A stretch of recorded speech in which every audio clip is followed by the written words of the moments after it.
he's on his iPad playing various games. Right. There's a lot of debate around the impact of technical devices on children, on what it's having in terms of their own development. What we would say is that it's all about balance. It's all about ensuring that the children have variety in their play.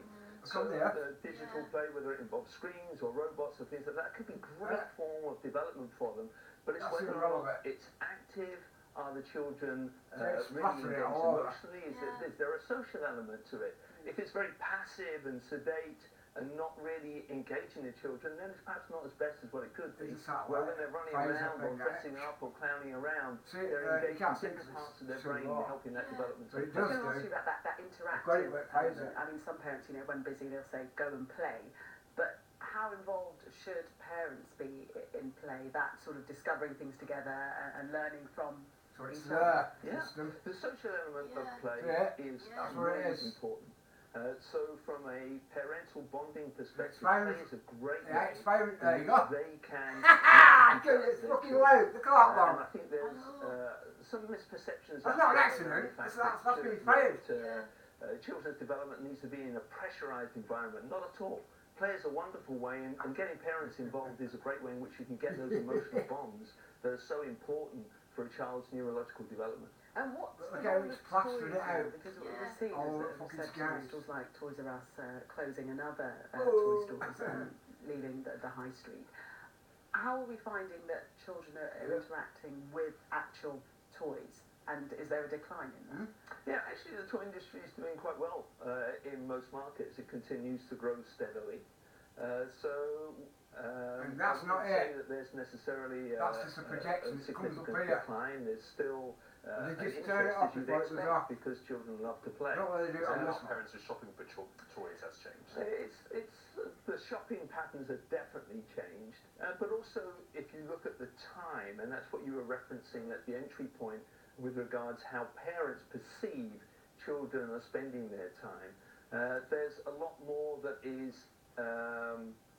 in more already predefined activities, whereas I think parental perception from surveys is that when they were children, they had a lot more freedom the real system is going to be what they wanted to do, and that's a really critical point. The children have the opportunity to make choice and explore and find the thing that's right for them, which is an important part of their development. I think you're so right. There's nothing worse than a child that says, I'm bored. And I would say to mine, if you're bored, that means you're boring. You think about what you'd like to do. Expect to be handed activities all the time. So, lesson in there for all of us. Thank you very much. Best start about 36 different ones. I think it's really good. You've got a bit of work to do on that model, though. Thanks very much. The system will be up here, right there. Phase it from there. Shoots at it, like this. And it comes back and spreads it all. To be honest with you. No. Yeah. Thanks, Gillian. But the weather's certainly not boring for this weekend. It is looking rather wet and windy for some, thanks to an ex-hurricane. But today's looking fine for many areas. From a fresh coastal breeze I think it's English, you know. to watching the sunset Oh, yes, on the Australian That's outback. it. See what I mean? Good morning. It's looking fine out there for most What of they'll be the doing day. is firing at it to make it look Sunshine, green. largely dry conditions, but by the end of the day, we're going to see increasingly windy and wet conditions spread to the northwest, and the weekend looks pretty unsettled for many areas too. So at the moment, lots of sunshine. It's a chilly start from the clear skies from overnight though, and frosty. But the sunshine will continue through this afternoon across much of Scotland, England and Wales. There will be mainly dry conditions too, apart from a few isolated showers possible across the north and west of Scotland, perhaps the northwest England, but they will be very few and far between. Meanwhile, across Ireland and Northern Ireland, there will be sunshine at first, but it will turn increasingly windy and cloudy from the west, and by the end of the day, there will be rain spreading to the northwest of these areas, and gales will develop across western Scotland, where there will be probably some rain across the Western Isles. Overnight, the rain will spread eastwards across Scotland. Another band of rain associated with that ex-Hurricane Oscar will be heading towards Northern Ireland and the Republic, and it will stay wet and windy across these areas for tomorrow, with gales or severe gales likely across the northwest. This is it. Comes up here low. A couple of them, but not really one. Like it's not full on this. But it actually shows up here. The real one. You see it on ISS. And it's now available on Sky Mobile. The perfect network for your perfect new iPhone.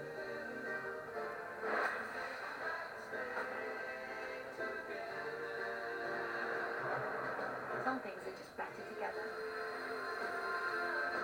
The incredible new iPhone, now on Sky Mobile. Hello, Constable.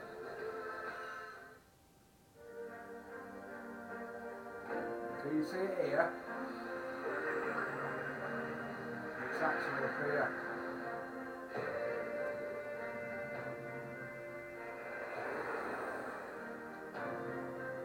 What is it? Your vision empowers you to arrive at your destination. Land your Oh, dream. that's where the pirate's from. Air China. Yeah? You see it now? I just seen that somewhere. Elephants and rhinos are being killed every single day. An elephant every 15 minutes and a rhino 3 times a day. So if you can create a place of safety, that's what we've got to be striving for.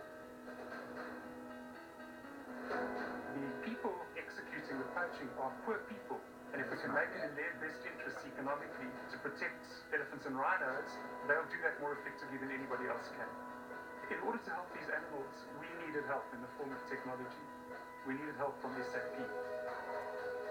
The ERP Air Force is powered by SAP technology. We're able to monitor elephants and rhinos with satellite tracking technologies. And where we have a drone presence, we reduce poaching to literally zero. We're firmly committed to what we're doing with ERP and with SAP. You know, these two we coming can up, do it even they're better. just the same thing. But it actually comes in here, the real one. And I got it on there as well. My photos. We Look at are all the these first different generation that knows plastic all we have over. strength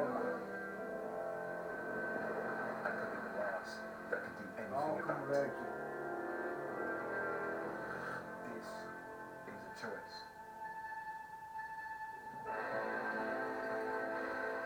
The food we eat, the things we buy, Yeah, look, see that? That's it. the way we live. We can win the biggest battles in the smallest moments. For the world or against it. It's time to decide. Join the fight for your world with WWF. Good morning, you're watching Sunrise. Still to come this morning. At 8:45 we'll take a look through the newspapers with journalist and author Ella Whelan and Nigel Nelson, political editor of the Sunday Mirror. The people making it their mission to track down potential child sex offenders.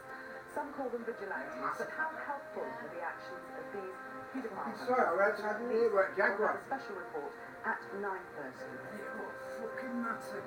And at 9:45, It must have just gone to over. the Shadows rhythm guitarist Bruce It must have just Welch gone about over. the new Dreamboats and Petticoats, You know what I mean? the Golden Years album. It can't come this way, I waited for it.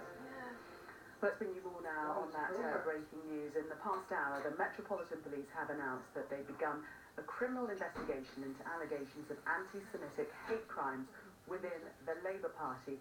Our political correspondent Tamara Cohn is in Westminster for us. What more do we know, Tamara?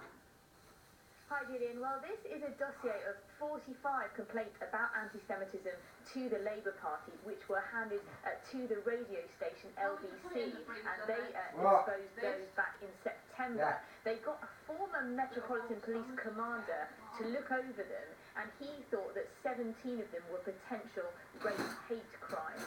The accusation being that Labour should have handed these over to the police for investigation but they instead didn't and sat on them. So the police have now been given those details and what you'll hear from the Met today is that they have begun a criminal investigation. It seems to be at an early stage and it's not into the Labour Party itself, it's into the individuals who are alleged to have made anti-Semitic comments in most cases. Just to give you an idea of the sort of comments which were included in that dossier, although we don't know which ones the police are specifically investigating, they included comments Someone, a Labour member, saying that the trial of a Nazi guard was a travesty of justice. Someone saying that a female Labour MP should get a good kicking. Someone talking about Jewish people being a cancer on us all. Those are the sort of anti-Semitic remarks that were reported to the Labour Party, and some of those, the former Met commander who looked over them said should be treated as race-hate crimes. Now, we understand that the Labour Party have not been contacted by the police, but would be willing to cooperate if they were. And we've heard from the Labour Party today who say they have a robust system for investigating complaints, and they say when someone feels they have been a victim of crime, they should go to the police in the usual way. So it could be a while before we hear any more about this investigation, but certainly it brings back memories to the Labour Party of the whole summer in which they were under intense scrutiny about cases of anti-Semitism and what the Labour leadership were doing about them, with accusations that they had been very slow to react to accusations of anti-Semitism among Labour members. Tamara, thank you. Now, the UK's weather is becoming more extreme, according to a report from the Met Office. Warm spells are getting longer, and cold snaps aren't quite as cold as they used to be. Naz is here. Tell us first of all, what has this report found? It's found quite a lot of interesting facts, actually. It compares the changes in extremes from 1961 to 1990 to 2008 to 2017. So interestingly, it doesn't even count 2018's extremes that we've had with the beast from the east due to the hot spell. Yeah, it doesn't even count that. And a few of the facts I'll reel off to you. The average hottest day of the year has increased by 0.8 degrees Celsius. That's quite an increase. And warm spells have more than doubled in length, increasing from 5.3 days in 1961 to 1990 to 13.2 days from 2008 to 2017. The average coldest day of the year has become 1.7 degrees milder, and overall the longest dry spells have decreased by 2.5 days, and therefore that goes in hand with the fact that the total rainfall from extremely wet days has increased by 17%. So what we can summarise from that is it has become warmer and wetter since 2008 onwards. We've also noticed in the report that it says things about there's been an increase in tropical nights. What that means is temperatures being above 20 degrees Celsius through overnight periods. Now, this is still quite rare, but it started to be noticed from 1995 onwards. So there's quite a lot of interesting things here, and it goes hand in hand with the fact that the climate climate change, what scientists are saying about the Earth just generally becoming warmer. So that's what we've found from the report. It's quite interesting. Thank you very much for that. Climate change does exist. Now, Donald Trump, he's a climate change doubter, isn't he? He says he's finalising a plan to toughen his immigration and asylum policy with less than 7 days to go until the midterm elections. Gamal's got more on this. At a Thursday evening rally in Missouri, he ups the rhetoric on a caravan of migrants travelling through Mexico towards the US border, calling them an invading force and a threat to national security. They are doing everything in their power, the Democrats, to delay it and to stop it, and you need the wall. And now it's more obvious than ever. We'll get it. We'll get it. We're not letting them into our country. They're not coming in illegally. Figures estimate that up to a quarter of fatal accidents on the road are caused by drivers who have fallen asleep at the wheel. And now, new research from the AA Charitable Trust has found that 1 in 8 UK drivers have confessed to falling asleep whilst driving. The trust is urging people to pull over, rest, and have a tea or coffee if you're tired on the road.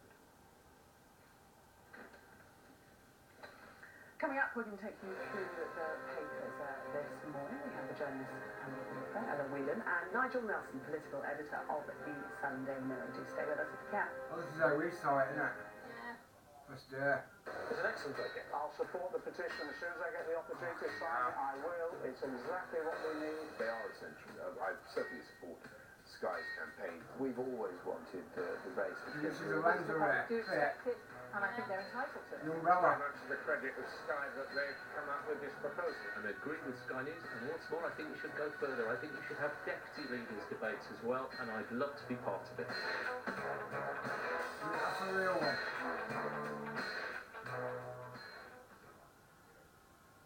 Today, historical sites are disappearing, but AI can help us bring history back to life. With AI, we are able to sketch thousands of pictures that help us reproduce historical places. Now you can experience it.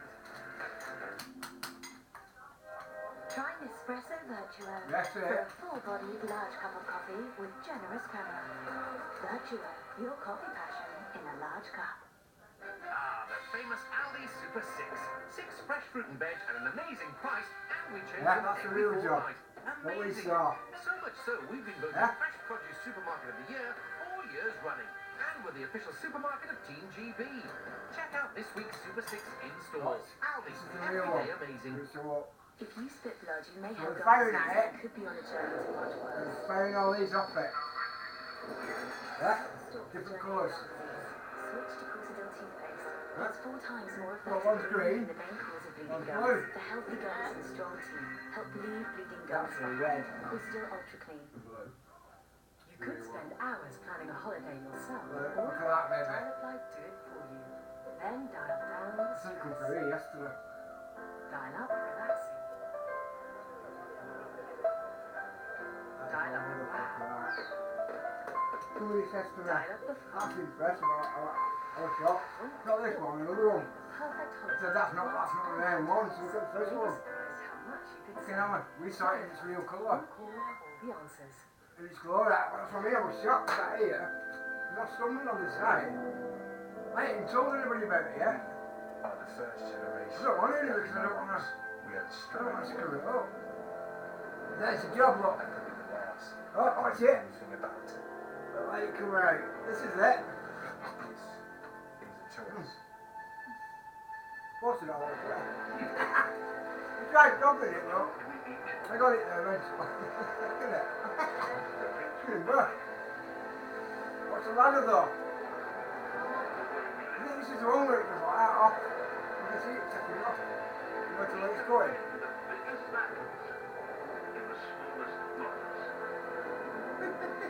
Look at that, baby.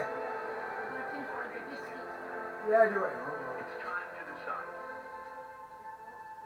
Oh, what a crack here. Look at this ladder. Jacob's ladder.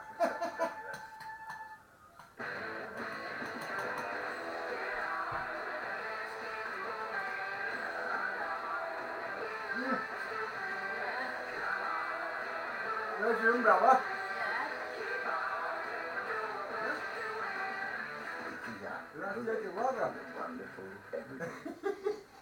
That's how cool. Welcome back to take us through the papers this Well, morning. I've got it here. I've got it up there. And I've got it here. Of the Sunday Mirror. Honest, I've got it up 3 times. Starting with you first of all, Ella. This is in the Telegraph. Here it is, what? And it's about Oxford University. Oh, it's a They've text up there. invited a far-right leader to speak, and there's some pressure about whether she should Beautiful. be uninvited, perhaps. Yes, Well, so that's quite speaking public, is secret, Alice that. Liddell, who is the leader of Tyler had it on the other day. Like, hey, Tyler. opposition party in Problem Germany. solved. Very It's not a controversial mystery. party, has some It's, very what do you negative call things to say it? about immigration. Is quite famous for being very far right and in places xenophobic.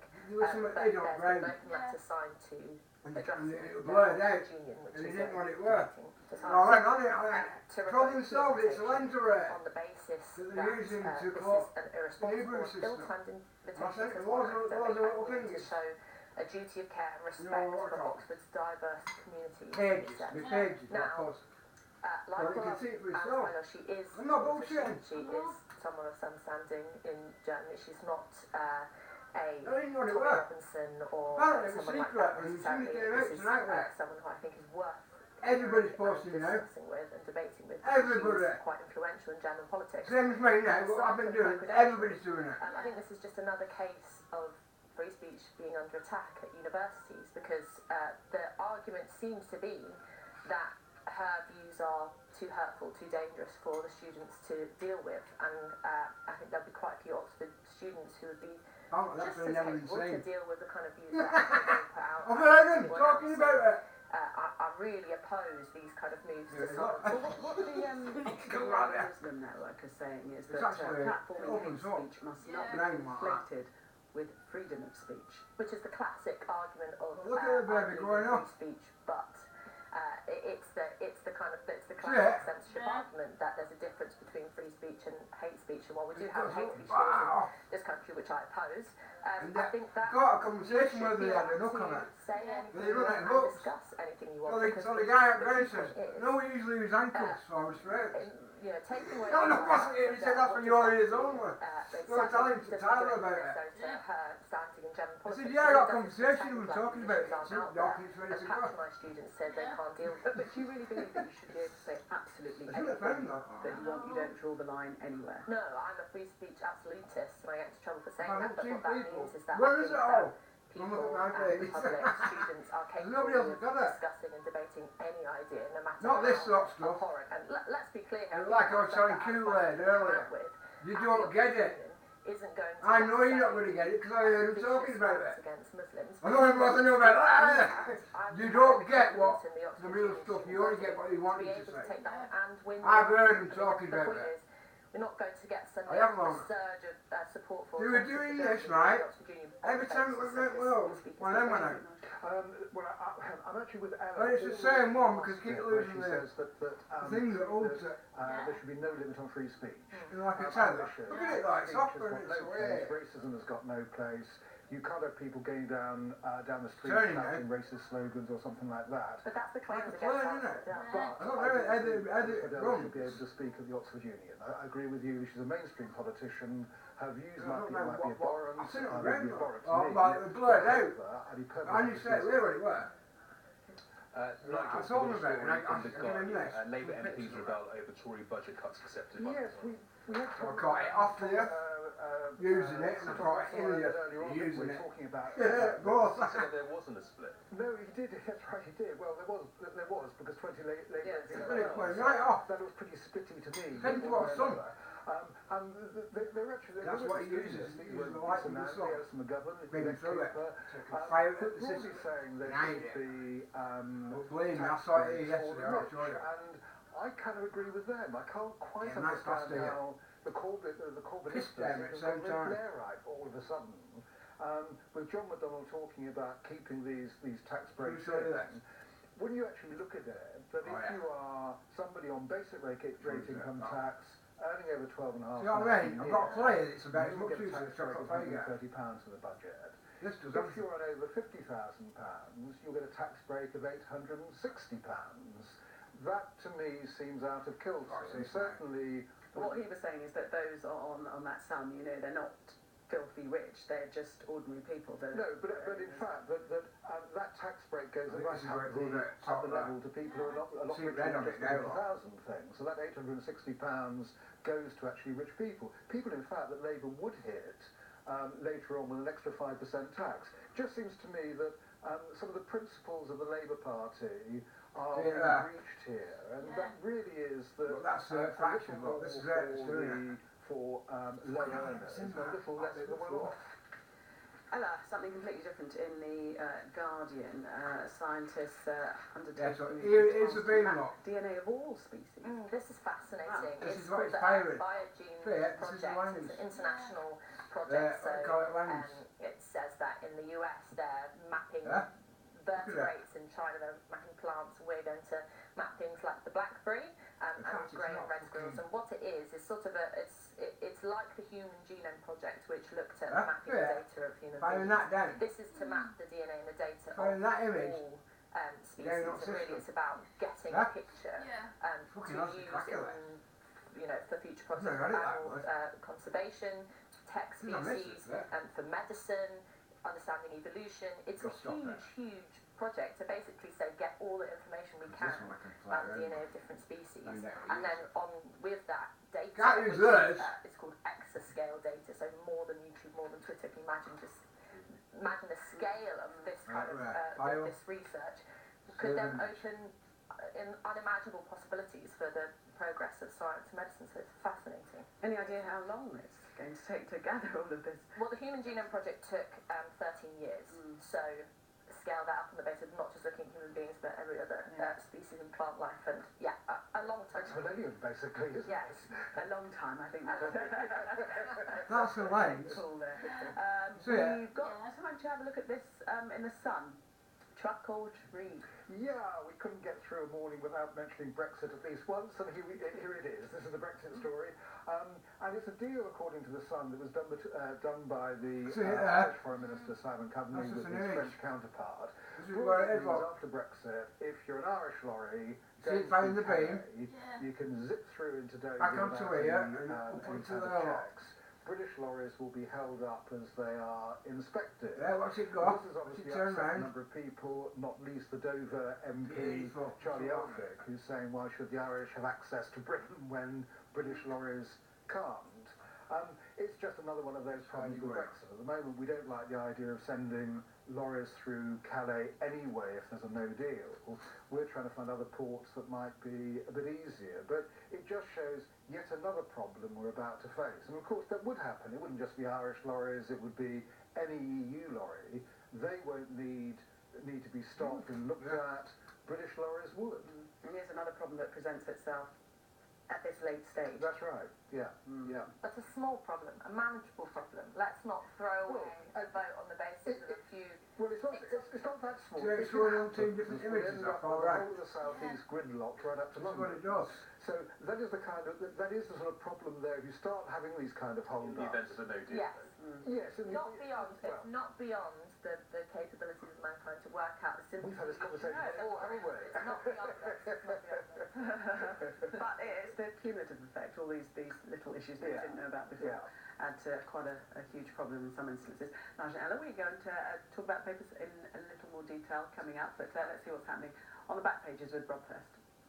Well, let's head into the Telegraph where they have an exclusive interview with Colin Martin. 4 months ago, he came out as the only openly gay man in America's 5 main sports. He said he had nothing but support from his teammates, and as that headline would suggest, believes there probably are gay players in the Premier League, but they don't feel it is their time and place to come out. Well, why is that? Well, Martin believes there's a greater reluctance to talk about sexuality in Europe, and there is still the existence of discriminating language and behaviour.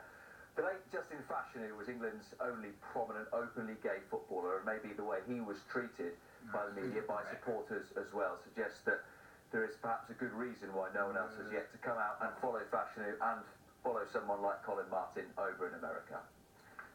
Rob, thank you. Let's have a look at why you're likely to live longer if your high street has a pharmacy or a library. Yes. This is in the Telegraph. That's right, and it's a report by the Royal Society for Public Health.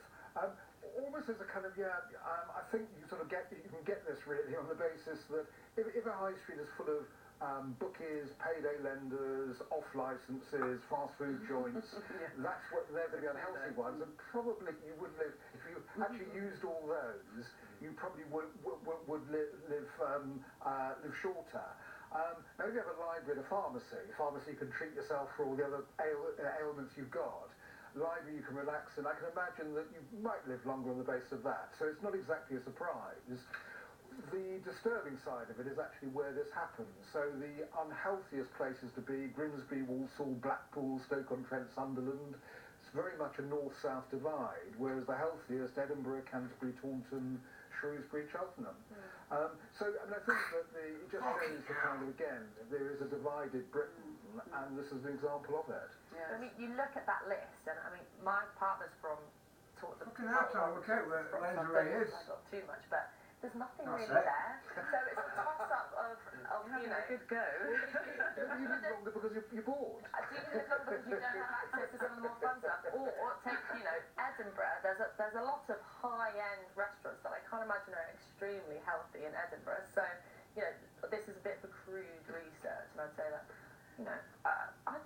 But payday lender and fast food joints are not good for you, are they? I want to stick up for Grimsby and people in Grimsby. I think we're having a hell time. It's good to be bored, you live longer. Nigel and Ella, thank you very much for taking us to the papers this morning. Good to see you as always. Let's catch up with the weather now. From warm, flowing island winds to an enchanting desert breeze. Fucking hell, you've got to wait till they all converge and that's where you find it. Good morning. It's looking mostly fine out there for today. We're going to see plenty of sunshine and largely dry conditions, but as you can see, that can't tell, look, you've got 1, 2, 3. Wet on the cheek and conditions 4, at 5, those areas. To 6, begin with, 7, lots of sunshine, 8, it's mainly 9, dry. 10. It's a chilly start from those clear skies. That's what I mean, Tonight, the focus yes, for it. It is rather frosty, and temperatures are still below freezing in some spots. There are also a few showers that very There you get the ladder bit. See it? in the northwest of England. Green. They will carry on into this afternoon. But large welcome to Scotland and Wales. It will stay mainly dry and sunny. Yeah. However, for Ireland and Northern Ireland, it's going to turn increasingly cloudy and windy through today. And by the end of the day, there will be the actual one. It's going that way and that way.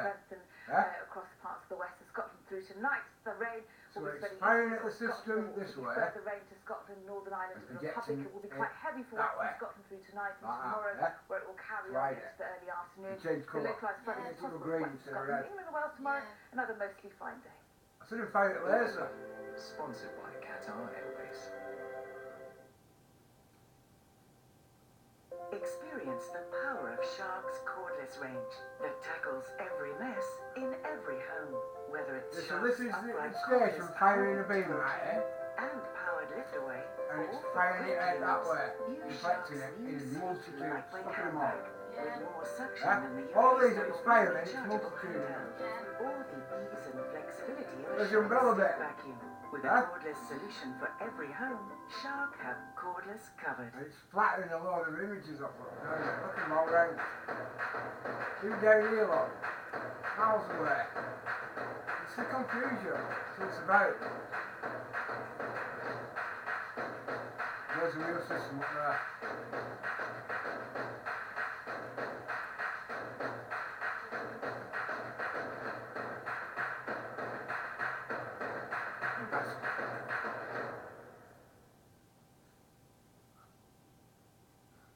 What? The fridge freezer's died?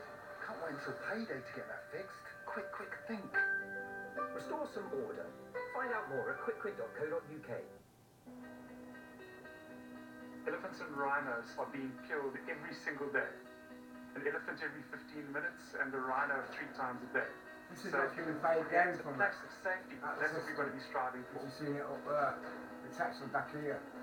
Carry on running People there. executing the poaching are poor people. And if we can make it in their best interests economically to protect elephants and rhinos, they'll do that more effectively than anybody else can. In order to help these animals, we needed help in the form of technology. We needed help from SAP. The ERP Air Force is powered by SAP technology. We're able to monitor elephants and rhinos with satellite tracking technologies. And where we have a drone presence, we reduce poaching to literally zero. We're firmly committed to what we're doing with ERP, and with SAP, we can do it even better.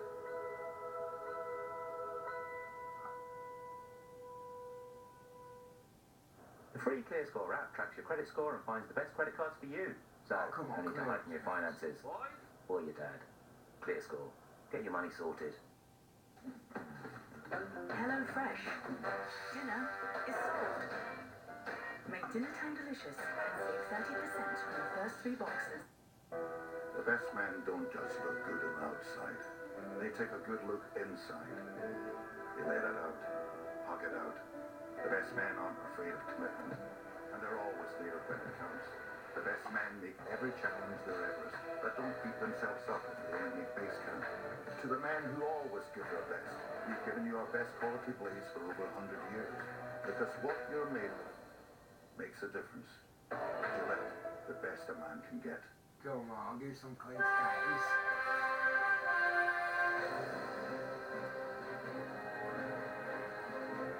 Here it comes up. This is Sunrise, our top story. The Labour Party under the spotlight. In the past hour, the Metropolitan Police have announced a criminal investigation into allegations of anti-Semitic hate. You do it every time. I've seen them do it up 2 times, mate. Warmer spells and more tropical nights. Can't release it up 2 times. And I've got a conversation with him where he got the looks to Donald bring Trump it back. hints at tightening US He said immigration we normally just use days restraints, before the midterm handcuffs. elections. But That's has he met his match your on ears the on. campaign trail as Oprah Winfrey steps into the limelight? Yeah, like hell. And you Alright. can get up and go vote. I'm sure that I've got loads on. Your legacy. I have absolutely no regrets about my decision whatsoever. I'm perfectly comfortable with my decision. The minister who resigned from the government speaks after sparking a row over gambling reform. Also ahead on Sunrise this morning, time to grieve. Parents and carers will automatically be given time off work that suffered the loss of a child. Always with wings. And who do you want to see on the front of the new £50 note? Gareth Southgate and Margaret Thatcher are popular choices, but the decision is yours. Teenager Brahim Diaz shines as holders Manchester City ease into the League Cup quarter-finals. You can damage these children for the rest of their lives. And coming up at 9:30, the paedophile hunters, some accused of being lawless vigilantes, and the suspected sex offenders caught in their trap.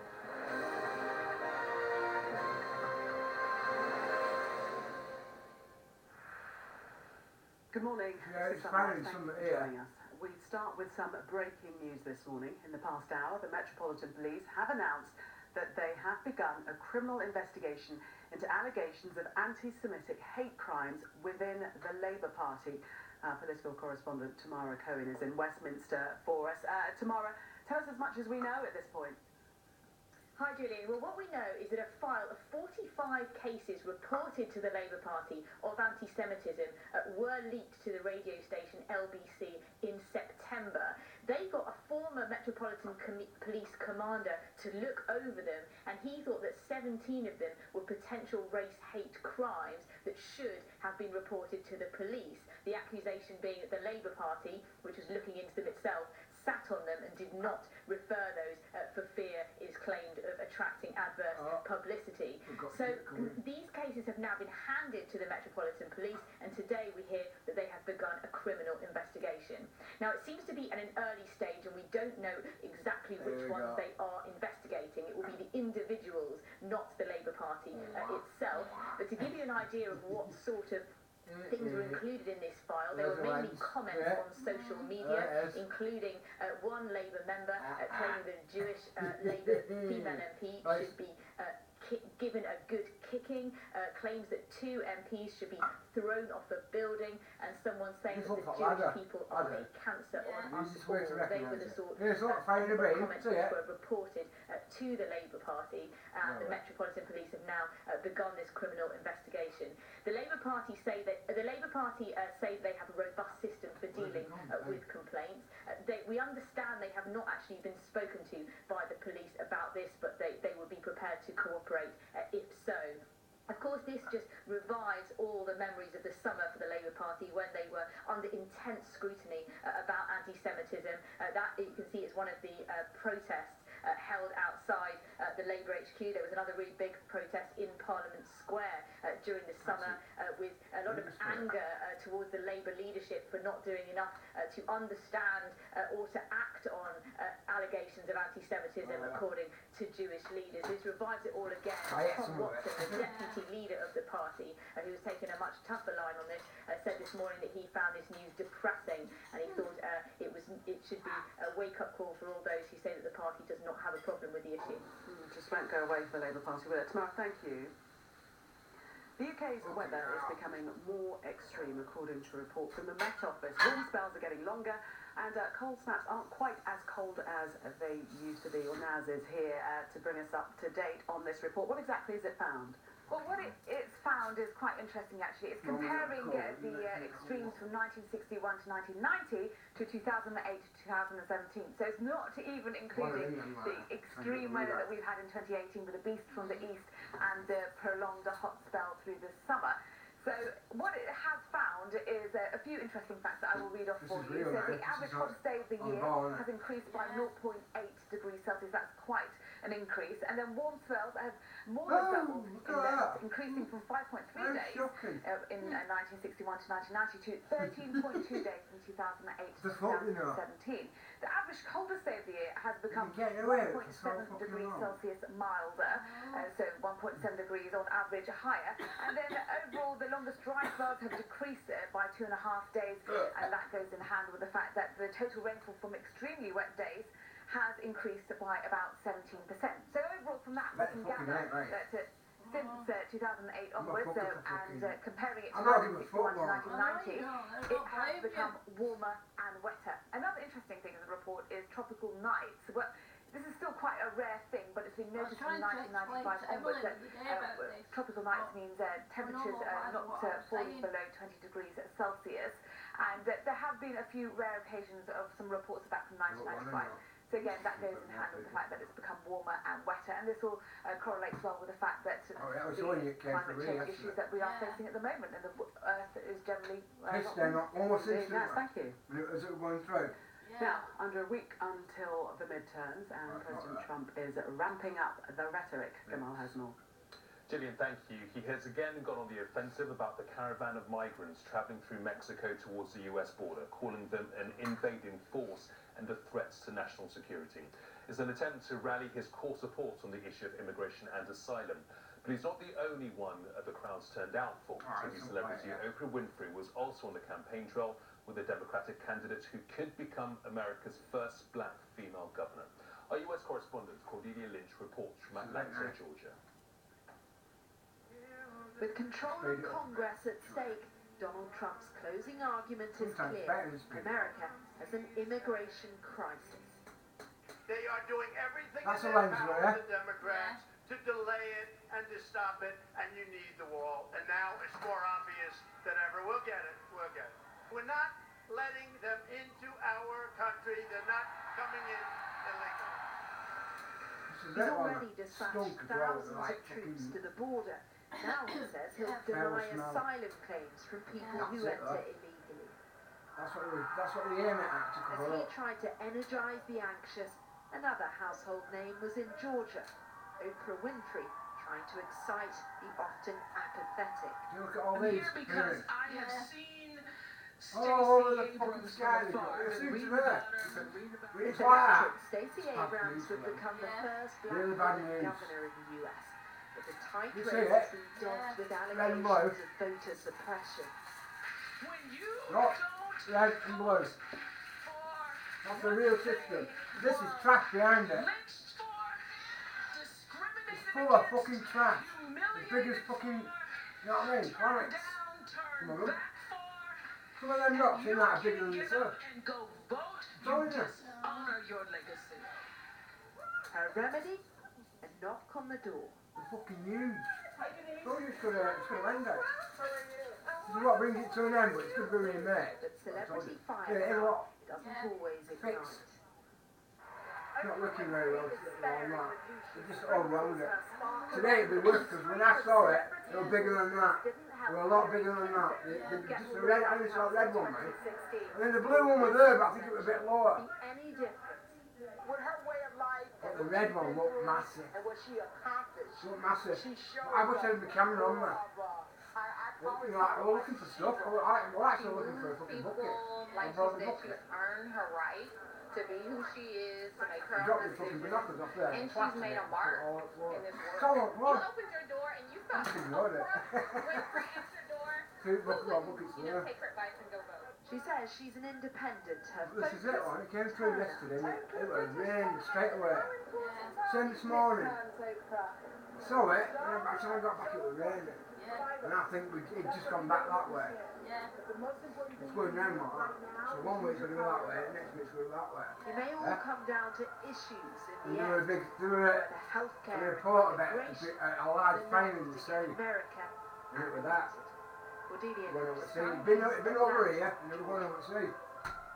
I think it came over here on Tyler about it. Just come into us. It's a former sports Came over minister, here Tracy yesterday. Bernard, who's been speaking after resigning from Got the government footage of it and yesterday over everything. delays to gambling reform. Let's hear from him. I left it I have I'm no sorry, regrets yes. about my decision whatsoever. I'm perfectly comfortable with Look my at it, man. decision. It just gets fucking... Not too much to say there, but Tracy Hey there, it's Bernard clear as day. Here, it's after, fucking black as fuck. She came to a dispute with the government over the And it delay went of proper fixed black. odds betting from £100 to £2. That. That's what she wanted. That will be delayed now till Not for long. next year. She's got a lot of support from This a went lot of over. members of parliament as Don't well. forget, it's miles high. There are It's not reports even on the earth. that a bus which crashed into a No, river near and there. at least 30 Yes, people it's was getting the result of a closer. fight between the driver and the passenger. It's getting fucking Chinese close. state media have shared security That is footage full of inside shit. the bus, which plunged 15 Look, that's metres right off for the a start. bridge. It shows the driver was hit by a passenger and fought back, causing him God, to lose that's control shit, of the isn't it? vehicle. Earlier reports suggested the bus veered off the There's bridge the red before and the colliding blue with another coming vehicle. together. 2 of the bus passengers are still missing. Which is the 2S. They're not, they're together anyway. Now, those benefits, whether financial or otherwise, can compensate it those brings who them suffer together the like loss of that. the You child. see them all The converging at the Labour same is setting time. out more details of new legislation, They're all looking after which one will seek system. to give those people There's only one system, and it's parents and plastering. carers will be Okay, eligible for new workplace rights to no, paid rain. leave when they suffer a Got loss hit of with a child rain. under 18. Straight away, honestly, Leave and rain, pay can be straight away. taken within a year of the child's death to allow time for anniversaries, and employers will not be entitled to request a copy of the death certificate to use as evidence. Well, Lucy, her son Jack died just before his second birthday. She's since founded a charity called Jack's Rainbow and campaigns for better care for families who have lost a child. She told Sunrise this legislation will provide security for families.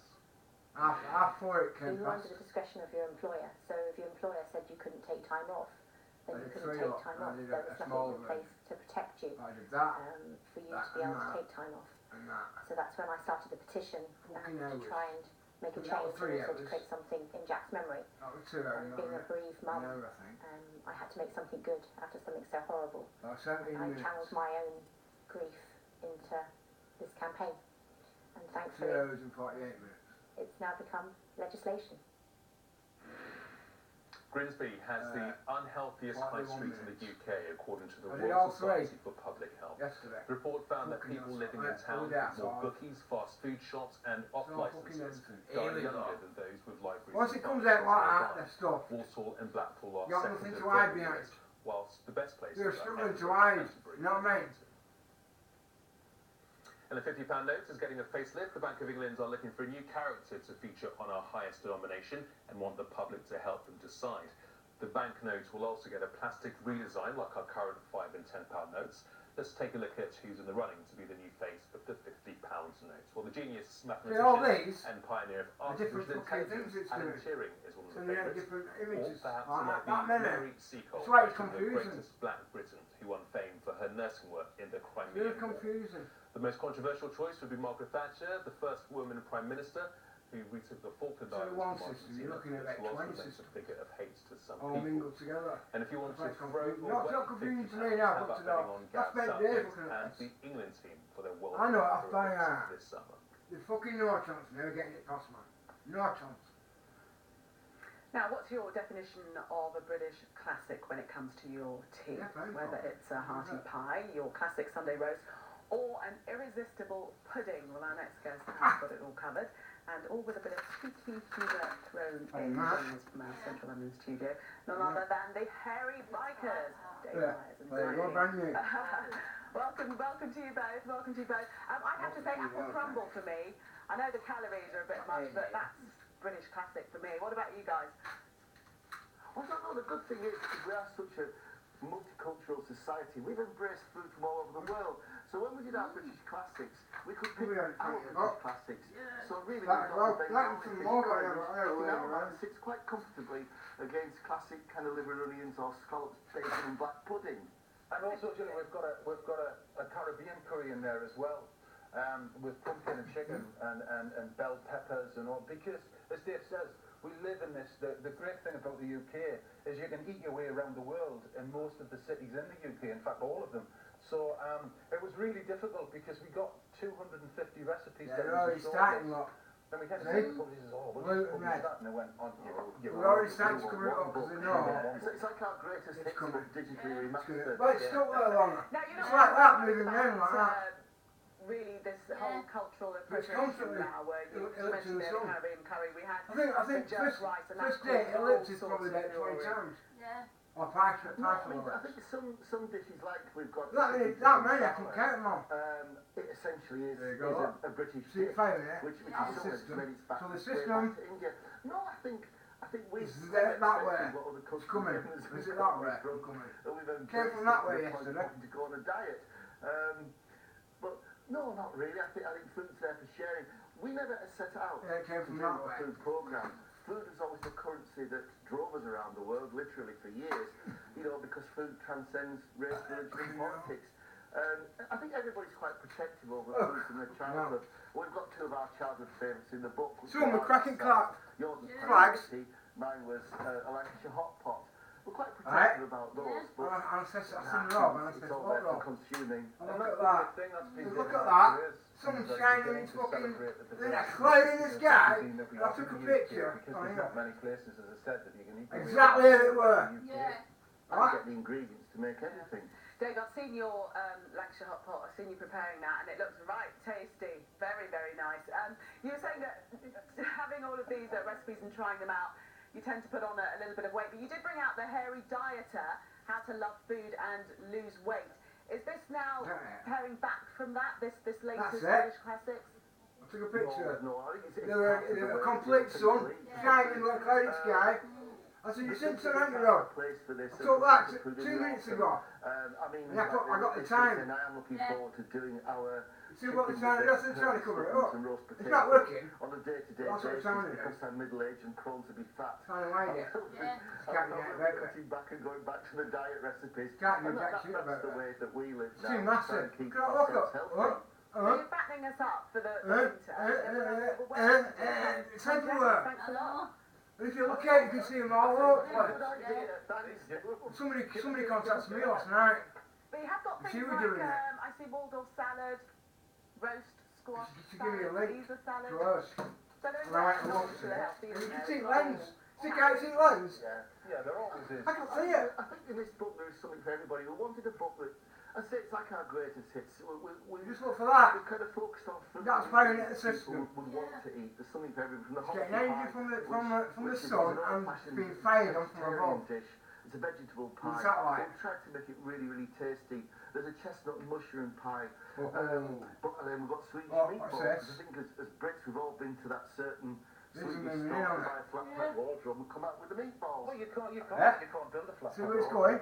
Look for the single one. There's that one, it's a system, but where's the one? Whatever you fancy, there should be something in there to satisfy your needs. And what would you say that you've both learned putting this together about yourselves, about your recipes and your cooking? We've written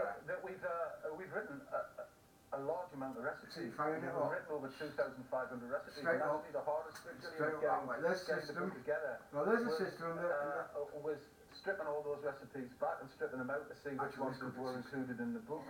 That was really difficult. We had to get help in because we couldn't decide. Also, I think as well is trying to cover it up in France a lot of the time and Silas in Italy a lot of the time. And the thing is, when you're doing a book like this, which it's pretty broad, really. They say. But if you look, look at the clouded sky. Look at the clouded sky, accessible. I can promise you. I know you can see me on the camera. Really, really can't want it easy to do. It's a book that's definitely there, hopefully to be used. But look at the clouded sky. They all like delicious. I mean, there's no duffers. First day. Would say that, wouldn't you? David and Si, thank you so much for. It's a bit dark. It's because of light. Parsnip and that much light. I've never had that before. Thank you very much. Oh, it's nice that. It's nice that. It sets itself so you can get to learn out. Autumnal, lovely earthy flavours. It's great. See, that's a recipe that goes back to Victorian times. What it says now? Old-fashioned classic British recipe. And then this book all there. You could actually put some curry nothing fancy, and have a curried apple parsnip soup. Oh, no, bullshit. It works really well. It's great. Well, look, I can't look at something so it's too bright. Thank you very much for speaking to us. I'm hungry now. Thank you. Yeah, I think I've worked out that as well. They've made me seriously hungry. Yeah, not long to go. Not long to go. Rumbling. Rob, let's see what's happening with the sport. Oh, there's some cloud, but I'm going for a second breakfast after this, I'll tell you that for sure. On the way after the breakdown, Manchester City found their next big star. We'll show you the teenager that stole the show in their winner. Plus, here I know that Djokovic is hailing his latest achievement as phenomenal. I love it. And news of another award for British sprinter Dina Asher-Smith. The world is changing thanks to technology, and so is the world of media. And we use technology to make TV advertising as effective and affordable as pay-per-click for many clients. We use sophisticated proprietary systems enabling us to drill into performance data and tune TV effectiveness as never before for clients that depend on mass customer acquisition. If PPC works for you, TV advertising could too. Come and see how we can change the future of your business. Find out more at allresponsemedia.com. This polar bear is hunting for food, but the Arctic ice is melting. Without the ice, how could she feed her cubs? Call 0800 035 7666 or search WWF Polar and adopt a polar bear today. Help us protect polar bear habitats so they can hunt and feed their cubs. You'll receive this welcome pack A cuddly You don't take those, won't you? Updates. But you just think, go right across there. Yeah. There should be another one, a blue one. I can't believe That's you a red haven't one. yet claimed for your missold PPI. You do know there's now a deadline. Can you Yeah. afford not to claim? You could be owed up to £7,000. There's a red one. There There's a are blue one. billions still unclaimed, but you only have until August 2019 to do it.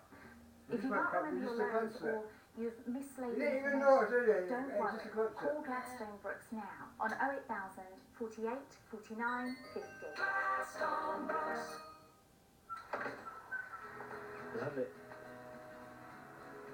Let's make an offer. Ellipse it the other day, probably 20 That's times. the mortgage sorted. Fantastic. And they're saying I need to take out life insurance. About the mortgage if anything happens to me. Yeah, absolutely. Don't go there. Don't stop. No, I've been checking around. You should go down to the vehicle. We're on our side at 5 o'clock. You gave me a Just waiting really for good the fuel. price. Took no time at all. Here, have a look on Beagle Street now. Beagle Street make buying life insurance simple and straightforward. A quick quote takes a couple of minutes. There's no need for medical, and a 32-year-old could get £200,000 of cover for under £7 a month. That's a much better quote than the bank. We're recognised as best online life insurance provider, and independent reviews rate us excellent. For great value life insurance, go direct to beaglestreet.com or call 0800 048 0480. It's coming from sun. They don't know where. They already know where, but they're coming away from sun. You understand what I mean? So they're there, you look for here, they're in between us at sun. Is anybody in this building with us?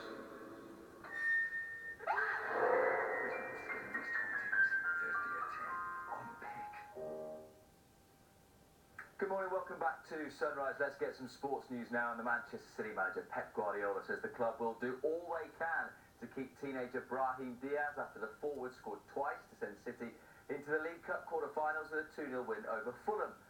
The game began with a minute's silence at the Etihad to remember the Leicester chairman Vishal Shrivadana Prabha and 4 others who died in last weekend's helicopter crash. Honestly, God, you see them all over the sky, these little winged things. City took the lead after 18 minutes. Diaz I know why, making mate, his because third fucking start runs with his there. first competitive goal for the club via a pretty chunky deflection.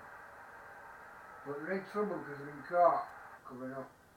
The Spaniard doubled his tally in City's lead midway through the second half. Diaz finishing well after Gabriel Jesus hit the post. The holders were that faced either Leicester or Southampton in the last 8. You know, playing the top teams for the young players is not easy because he's not 18 years old and compete with top class players. So, but he showed his quality again. So he's a guy who trained always incredible. He's beloved with his mates. And, he's really accepted for all of us. Wayne Rooney's first season in America's MLS came to a disappointing end as he missed a penalty in DC United's playoff defeat to Columbus Crew. Having inspired his side to the postseason, Rooney stepped up to take their first penalty of the shootout.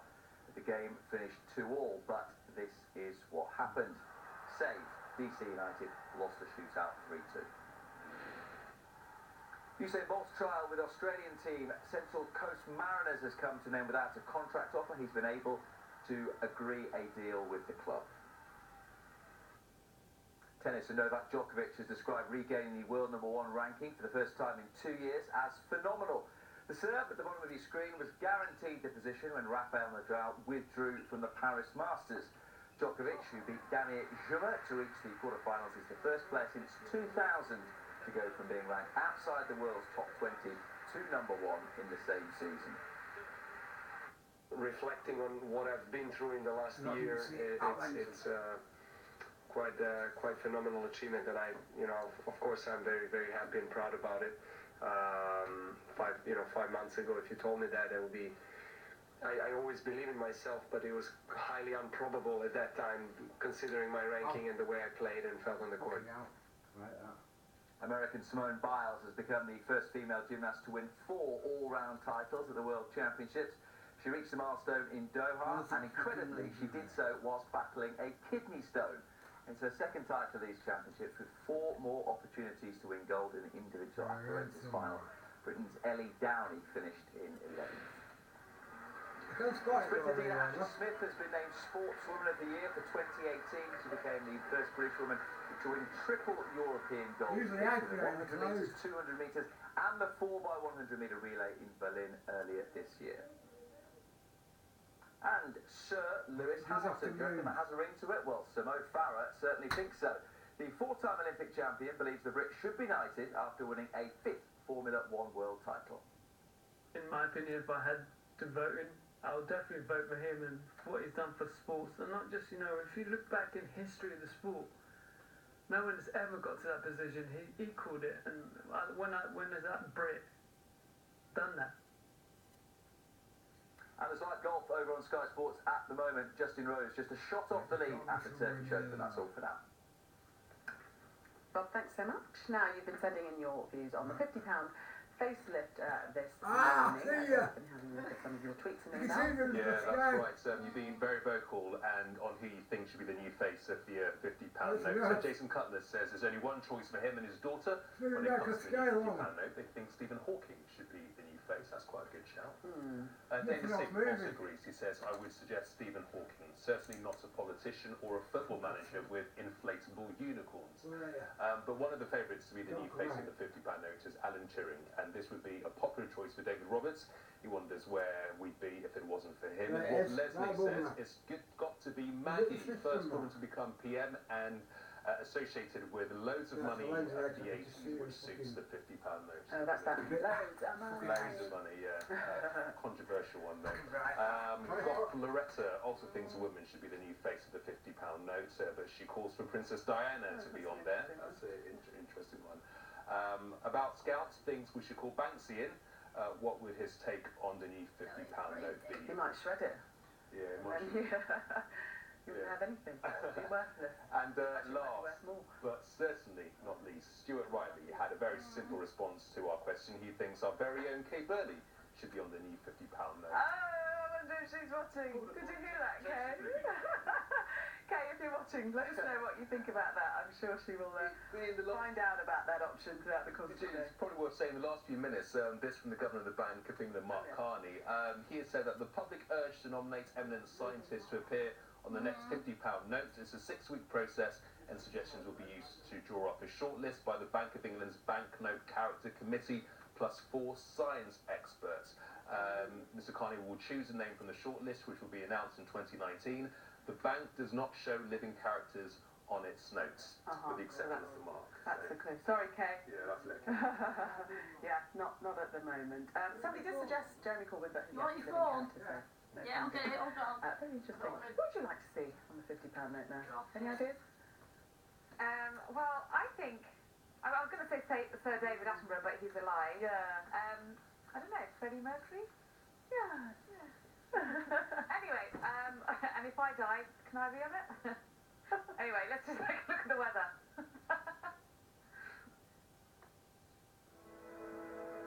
Beneath pink skies by the Taj Mahal, or as the sun sets in the City of Angels. Good morning. It's looking fine for many places today. We're going to see plenty of sunshine and largely dry conditions, but it's looking quite unsettled for the weekend. For some, it will be rather wet and windy to say the least, thanks to ex-Hurricane Oscar. So at the moment, we've got sunshine. It's mainly dry. It is a chilly morning, though. There are frosty conditions out there. And there are mainly dry conditions, as I said, but a few showers, especially the ones across the north and west of Scotland and the northwest of England. Into this afternoon, we continue with the sunshine across the most of Scotland, England and Wales, where it will be a mainly dry day. But for Ireland and Northern Ireland, it's going to turn increasingly cloudy and windy through today. And by the end of the day, there will be rain spreading to the northwest of these areas and over to western parts of Scotland, where gales will develop. In fact, rain will continue spreading eastwards overnight over the rest of Scotland and over Northern Ireland and the Republic as well. And that's associated with with the ex-Hurricane Oscar. The heavy rain will be mostly across western Scotland through tonight and tomorrow. That could lead to low tides. The weather, sponsored by Qatar Airways. Yeah, shift across the sky though. Yeah. Experience the power of Shark's cordless range that tackles every mess in every home. Whether it's Shark's upright cordless power with Duo Clean and powered lift away, or for quick cleanups, use Shark's new sleek lightweight handbag with more suction than the UK's #1 rechargeable handheld, or the ease and flexibility of a Shark stick vacuum. With a cordless solution for every home, Shark have cordless covered. I didn't realise my bladder leak pad was bulky until I went for a bike ride. So I tried Always Discreet. I couldn't believe the difference. It's less bulky and it really protects. The super absorbent core turns liquid to gel to keep you feeling dry and comfortable. Always Discreet for sensitive bladder. I found bladder leak underwear that's actually pretty. Always Discreet Petite, so I feel protected and pretty. Always Discreet. Around the world, millions of children have nowhere to call home. Come on, where's that ladder? With no one to care for them, children are forced to sleep in dark alleyways Well, no, or dangerous railway platforms. Well, I've sat in there because clothes is covered up. Alone and scared, these children live with the constant fear of cruelty at the hands of strangers. It's a terrifying existence, a nightmare they wake up to every day. But with your help, we want to end the nightmare. By calling the number on screen now, your help will change the lives of homeless children around the world. With a gift of just £2 a month. ActionAid is creating safe spaces for forgotten children, giving them warm food in their tummies and somewhere safe to sleep. But saving children from the dangers of the streets is just the beginning. ActionAid is there to ensure they grow up safe, happy and protected. Not just tonight, but every night. This is our promise. Could you help us keep this promise? Please pick up the phone now and call 0800 035 3004 to give your £2 a month and help us reach every forgotten child. Go, go, go. To the ordinary people. Come on, guys. Move. Extraordinary heights. Right, can I get on with burying 25 grand, please? If they can steal the cash Take us to the without him, please. and evade a crack team of detectives, Right, little viper. it's theirs to keep. They're not going to break me. Never stops, it never stops. If we catch them red-handed, cigars and sausage for us.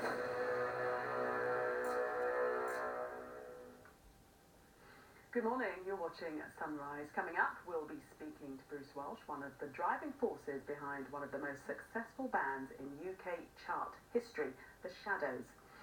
But first, to some, they are lawless vigilantes responsible for often violent confrontations with suspected sex offenders. To others, they're decent people helping to keep children safe. Well, Sky News has learned that teams of paedophile hunters across the country are joining forces to try to work more responsibly. Volunteers from 4 groups posed as underage girls on internet chat rooms then confronted a suspected sex offender in Birmingham. He could soon be convicted, but senior police officers still say they have serious concerns about footage being posted online. Our Home Affairs correspondent Mark White has this exclusive report.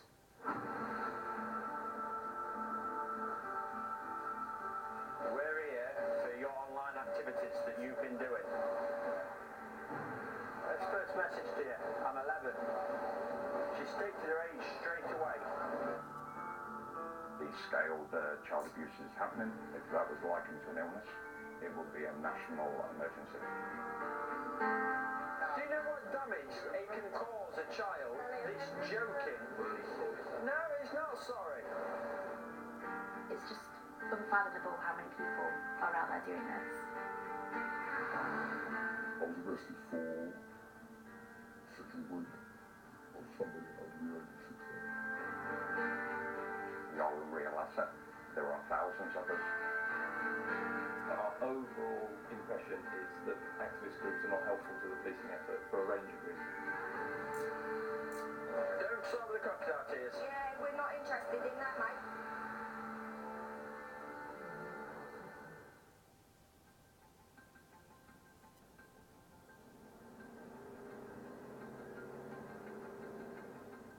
On the road to Birmingham, in the car up ahead, a team of paedophile hunters. We're just en route to meet the other guys. So we're going to be meeting Kong, and then we'll be meeting Vin and Stacey. 4 separate teams from the Midlands and north of England have joined forces to track down a man they suspect of trying to meet underage girls. He's a slow groomer. I think he's done it before. He's done it quite a few times before. In terms of his language and what he's talking about, I feel he's quite a dangerous individual, especially with the amount of children that he's speaking to and the fact that he's not organised to meet or send pictures to every single one. It's only to one. Paedophile hunting groups are often heavily criticised for being little more than lawless vigilantes, but these hunters are determined to show us they're evolving, more responsible than other groups accused of driving some suspected sex offenders to suicide. Yeah, we've got some people on this person. He is confirmed his location in the country. The ages are ranging from 11 to 14. I'll get it on there anyway. For several weeks, Kong, not his real name, and Joe have been gathering evidence on the man they intend to confront tonight. I've got the videos, we've got the conversations. They're all pretty much the same. They're all talking about, please delete the conversations. Age isn't an issue for him at all. Several of their hunter colleagues have posed as underage girls in internet chat rooms, recording many hours of conversations, which they claim proves their target is a paedophile. What we're seeing through the chat logs and going into them is a repeated pattern of each individual child decoy that he's speaking to. His pattern is the same in each. He's trying to establish trust. He's establishing a pattern of grooming with a look to go to a conversation of a sexual nature with the child. It's very, very obvious that he is actively seeking an underage child, very knowingly speaking to a 13-year-old about, you could even touch me on top of my jeans while we were sitting side by side at the cinema. Yeah. He goes on to suggest that he can send pictures of himself to the child of his manhood, and also tells them that they have to delete it straight away after, which is showing that he's being cautious and he's fully aware that doing that is wrong. The man the hunters are after is out drinking at a Birmingham city centre pub. So, okay, the pictures that I've just handed out are images of the male and the current image of him, what he's believed to be looking like at this moment. We've verified that through a video call, so it is 100% this male that we're going to see tonight. As they prepare to confront him, the man is still chatting online to one of the hunter decoys who's posing as a 13-year-old girl. He has no idea what's coming. Huh? Yeah.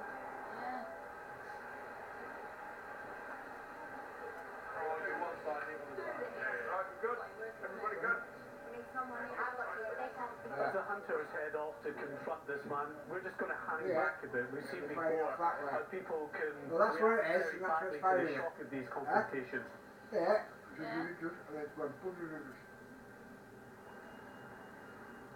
A few minutes later, the hunters have persuaded the pub security to escort the man out the back door where they're waiting.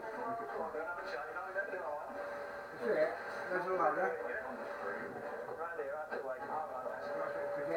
We're here for your online activities that you've been doing.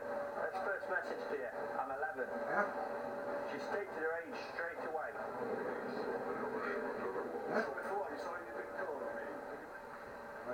These hunters say they abide by a proper code of conduct, taking into account the well-being of their target. But listening to their interaction with this man, it's pretty forthright. No. We've listened to your phone calls. We've read your chats. Do you know what damage it can cause a child? This joking. No, he's not sorry. You can damage these children for the rest of their lives. Don't start with the crocodile tears. Yeah, we're not interested in that, mate. What about like with children? How do you think them children would feel? Oh, they're going to find out now.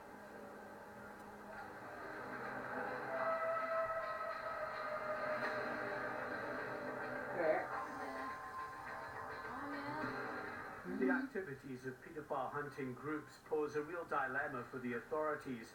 Their evidence has helped You got no convict chance. many. What's all the time on? Yeah. Right, corner there. It's going that way. But some groups Yeah, seem more far. concerned by the shock and awe of confronting It's suspected round like that. offenders than gathering evidence for a That's it, successful prosecution. See the next station. A 13-year-old and 9-year-old child. They don't know anything about you better.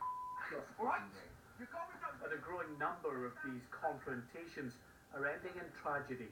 You're not a paedophile? Shall I put it to you? You are? I'm not. This is Nigel Sherritt, confronted by a group of activists who claim he thought he was about to meet an underage girl. Well, that's sitting across the sky, though. You want to welcome in the pub? Tell you. What? Welcome in the pub? Because you're a paedophile. It makes for difficult viewing and all the more traumatic for those being confronted as these videos are posted online. I'm not a... See, you just look for the lines, follow them back, and guess what? Within days of this X marks the confrontation, spot. the 47-year-old took his own life. He had not been convicted of any offence, and his family insist he was innocent. There's your ladder. There are teams So, out there front that end's got to be. don't work in an ideal way. I personally don't agree with swearing and shouting and belittling that person, but I know that that's the standard for some teams. The man responsible for helping set police national policy around paedophile hunting groups is clear. For the most part, the negatives outweigh the positives. There are occasions when activist groups have carried out operations, investigations, and handed material over to the police, and that has resulted in dangerous paedophiles being locked up and sentenced to custodial sentences. However, our overall impression is that activist groups are not helpful to the policing effort for a range of reasons. The operations that we've seen them carry out have resulted in people with mental health issues, young offenders who have got learning difficulties being targeted, people who aren't actually paedophiles. That's one of our concerns. Another concern is that the sophistication of some of these activist groups is really, really low. And it's obvious that they are carrying out their operations, so they're not targeting the more sophisticated offenders. The authorities may have no choice but to take paedophile hunting groups more seriously. Several have now banded together to create their own national federation, bound by a set of common rules and training, with the aim, they hope, of working more closely with law enforcement. Regardless, they say the scale of online grooming means they're not going away. The thing for technology has allowed offenders to be instantly in the bedrooms with children, and it's growing every day. More and more people are getting devices these days, more and more people are seeking out sexual gratification. But Jacob's little ladder. I was arrested for... Oh, brighten up, you twat. Sexual grooming. It's getting on my nerves. Well, it did start to get here. It gets serious when the blue one, the red one, are constantly fucking going over it. Convicted of arranging to meet an underage boy is extremely bitter. Caught in a trap, but guilty, he says, of very little. I felt really terrible about admitting to an offence which I feel that I hadn't actually committed. There's a front, there's a ladder. I was given a suspended custodial sentence. Being on the sex offender register for the next 10 years is just shocking. It's the worst. That's it. Probably the worst punishment. There's a big white phone now. Other than the fact that it was made public online. Certainly the vigilantes highlight the issue and how problematic online sexual grooming of children is. But the problem is that they don't ever actually think about the children. What they're doing is thinking about themselves, hence videoing, hence putting on social media about what they've done rather than the possibility of an online sex offender being identified. Should an individual who's not trained just sit at home pretending to be a child so they can identify online sex offenders? The answer to that is no, they shouldn't. Here's your lens bit. There's the other bit. There. That's a bit of kid we saw come out. Yeah, to go out that way. As a paedophile hunter, Bradley has notched up around a dozen successful prosecutions. Literally getting 100 men message me a day, easily. But his I approach think we is can point it different out from every the time, 'cause it's got majority to of keep hunter moving. groups. He Just doesn't keep lying in engage boxes. in confronting It's got to keep suspected saying. offenders, That's but right, instead passes on the evidence he gathers directly to the police. So there's two types of hunters, if you like. There's those that are trying to work with the police and get convictions and do good work. And there's the others that, you know, they do good work. So fucking what they easy. do is good, but they do let themselves down by doing live stings. It's unlikely many groups will It's got follow to be around Bradley's here to approach, as they believe can't his because on-camera it's squirrely confrontations world. are a vital part of It's like, the oh, they're deterrent half an hour. factor. So for half an And hour, we can't however do jack uncomfortable shit. the police may be, they do regularly use the evidence collected by these groups. The Birmingham suspect, now in custody, faces the likelihood of prosecution secured by the actions of paedophile hunters. I see it as a proactive way of intervening and catching offenders before they harm real children. I haven't physically laid my Yes, I hands do. on And anyone. phrase it out. And yet, We'll see it in a minute. I'm It's got to on do. the defence register for 10 years when I haven't Fucking actually desperate for fucking clothes. Not to go. I would be more satisfied if the people that are involved in activism in this way spent their effort in other ways, then that would be more helpful to policing. My determination is to carry this forward, to create a force that has never been needed before, but is clearly needed in our digital age. Just arcling subby. So what that work? Still to come on Sunrise, what is it like to have more hits than almost any other group or artist in history? We'll ask the Shadows rhythm guitarist Bruce Welch after the break.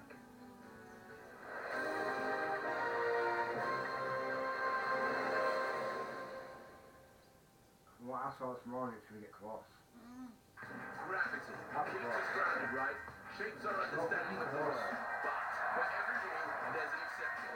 Sky Sports presents the Talking the size of it. the Hardliners, the superheroes who exist outside of practical thinking. Over 170 live games, including the playoffs and NBA finals. You believe these guys can fly. That's the point of basketball. Sky Sports, the new home of the NBA. Feel it all. To watch your partner deteriorate, and yeah, that's hard. That's right. You didn't expect somebody to have dementia at 45. You just want to be with your dad for as long as possible, and we both knew that the diagnosis meant that at some running into stage trouble. that was, you know, He would die. he would die at Cover it some up. point. You get older, and your memory's not what it was. There's a lot You there. might know Shit it's not there. dementia. You wonder whether this might be something that is hereditary. You look around your own family and you hope that that disease doesn't strike. I never knew that it was the leading cause of death. It's time we found out more about dementia. That's why Alzheimer's Research UK has produced this essential information pack. For your free copy, call 0800 035 5984 or text TALK2 to 78866. Inside, you'll find the answers to all your questions, including how to spot the early signs and how to reduce your risk of developing dementia.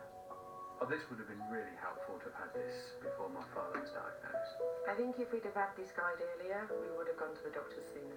To request your free information pack, call 0800 035 5984 today, because talking about dementia is the first step to fighting it. Dreamboats and Petticoats returns. We're just going to come to that way. With the golden years. 100. Well, they're in the pink one. From a time of magic. Dreamboats and Petticoats, the golden years. It's a brand new album. I mean, most people ain't got fucking clothes on. Right, just going on to it.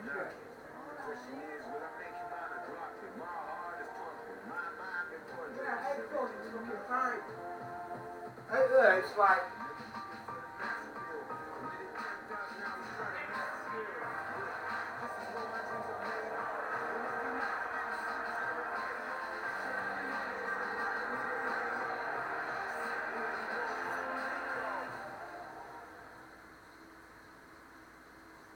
Back now, our next guest is part of one of the most successful instrumental bands in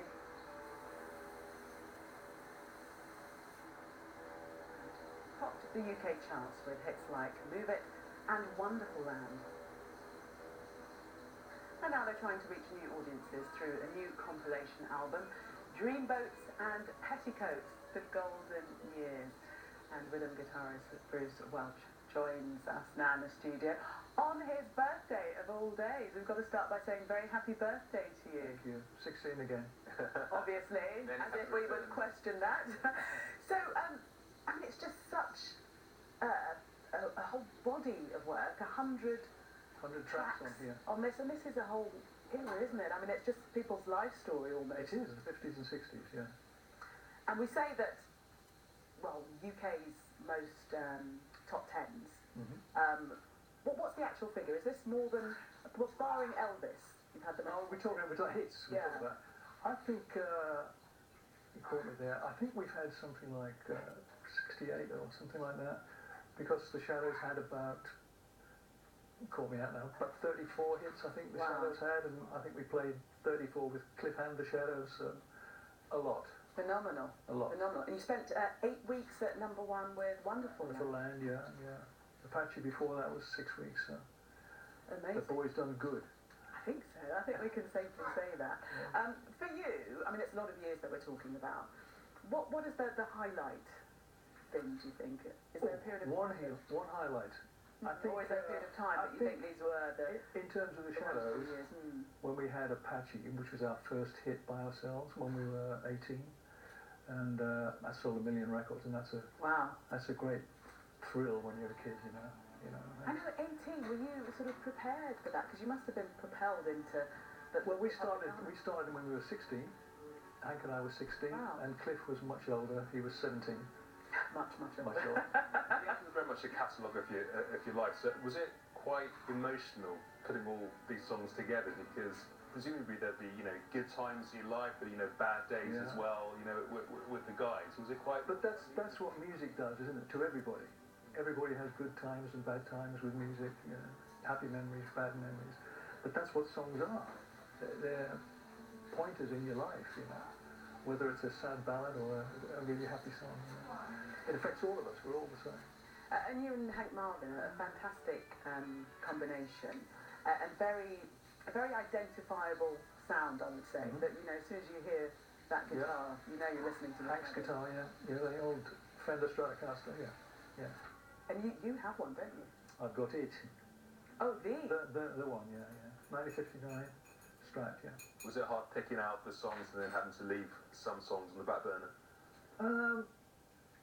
Well, most of them are massive hits, so it's pretty easy. You just go through the charts, as we call it, the old charts, and pick a great compilation, and it's incredible value, isn't it? 100 tracks. I think we can safely say. And it's only 150 quid an album. I mean, it's pretty... Oh, great value there. So Dreamboats and Petticoats.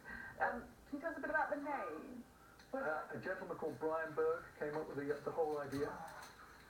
Record man, great record man, who used to promote on TV the Shadows albums and lots of other people. Very successful guy, record guy, and it's his baby.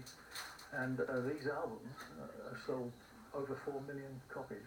Wow. There's been a series of them, but... Yes, I was going to say, because it's the first compilation to become a musical, which is something the other way around. That's right, yeah. They put it on stage, which is incredible. And it's a clever boy, Brian. Clever boy. The boy's done good as well. It's been lovely speaking to you. I'm so honoured that you're here on your birthday. Very happy birthday. Hope you continue to have a lovely day. And yes, the album Dreamboats and Petticoats out now. Today. There we go. Thank you very much. Good to see you. Thank you. Let's catch up on all the weather now, wouldn't it? From the clear blue sky of a Doha morning to the fresh autumn breeze in the city of love. Good morning. Well, it's looking fine out there for many places today. We are going to see plenty of sunshine and largely dry conditions, but you can notice behind me it does turn increasingly wet and windy to the northwest later and looks pretty unsettled this weekend too. So, sunshine this morning, mainly dry conditions as well. It is a chilly start to the day there, and it will stay quite cold as this afternoon despite the sunshine. But at least the winds will be light and it will be mainly dry for much of Scotland, England and Wales. Meanwhile, across Ireland and Northern Ireland, it is going to turn increasingly cloudy and windy. By the end of the day, we'll see rain to the northwest across these parts, and also there will be rain edging to the western Isles of Scotland with gales likely. And that rain will spread eastwards across Scotland into tonight, and further rain will spread to Northern Ireland, the Republic and Scotland. There will be heavy downpours. This is all in association with the ex-hurricane Oscar. So it will be very wet and very windy across these areas on Saturday morning, particularly across western Scotland through the day, as that rain continues to only very slowly edge its way southeastwards to the north and west of England and Wales later. So local flooding is possible for western Scotland. The weather, sponsored by Qatar Airways. At 6 years old, Jordanos had to collect water for her family. Children like Jordanos have to spend hours doing this every day. Unless something changes, they'll do it for the rest of their lives. Jordanos collected water which contained parasites, germs, and animal waste. And today, like every day, almost 800 children will die from dirty water and poor sanitation. It's a deadly lottery. There is one thing you can do that will change everything for girls like Jordanos. Give them clean water by simply calling or texting WaterAid now and giving £2 a month. It will give children the time and energy to go to school and the chance to earn a living, to be healthy, to live rather than just survive. WaterAid has projects planned to bring clean water to 1 million people this year and has a mission to end the water crisis permanently and globally by 2030. A promise of £2 a month from you now is all it takes to help make this happen. Do the one thing. Text WaterAid to 70001 or call 0800 088 7787.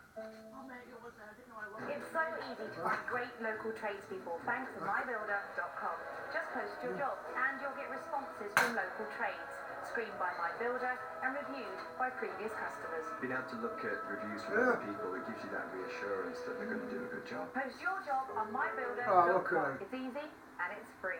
Spend 2 minutes on Trussell to find out if you're paying too much for your mortgage for free. Nice. Done, Russell. My name's Neil. Trussell, the home of home ownership. I can't believe you haven't yet claimed for your missing I don't like your hair too short You do know there's now a deadline. I like it with a bit of herb because it'd be colour. You could get up to £7,000.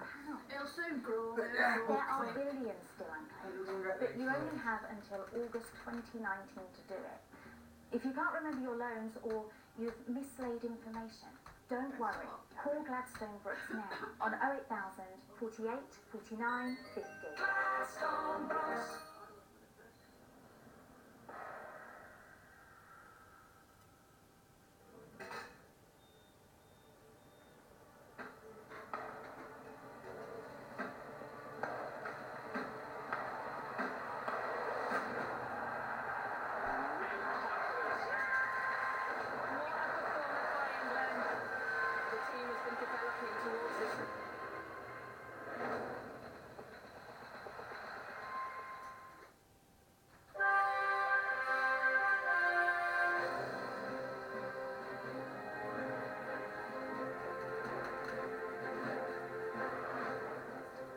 This is All Out Politics, coming up in the next hour. Scotland Yard confirms it has launched an investigation into anti-Semitic crimes within the Labour Party. And Brexit Secretary travels to Northern Ireland in a bid, finally, to break the border impasse. I have absolutely no regrets about my decision whatsoever. I'm comfortable with my decision. And another for government resignation. This time, the Sports Minister Tracy Crouch quits over gambling, not Brexit. And speaking of gambling, what are the odds Donald Trump can pull off a midterm victory for the Republicans next week?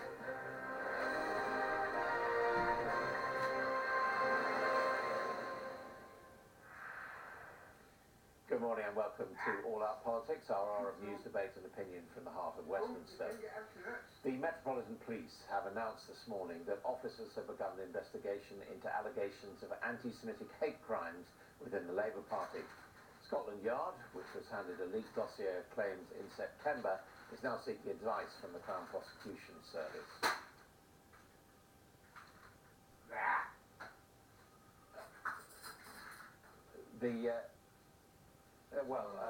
We have to say that we're joined now, more on that top story now, from the Tamara Cohen, Sky's Tamara Cohen.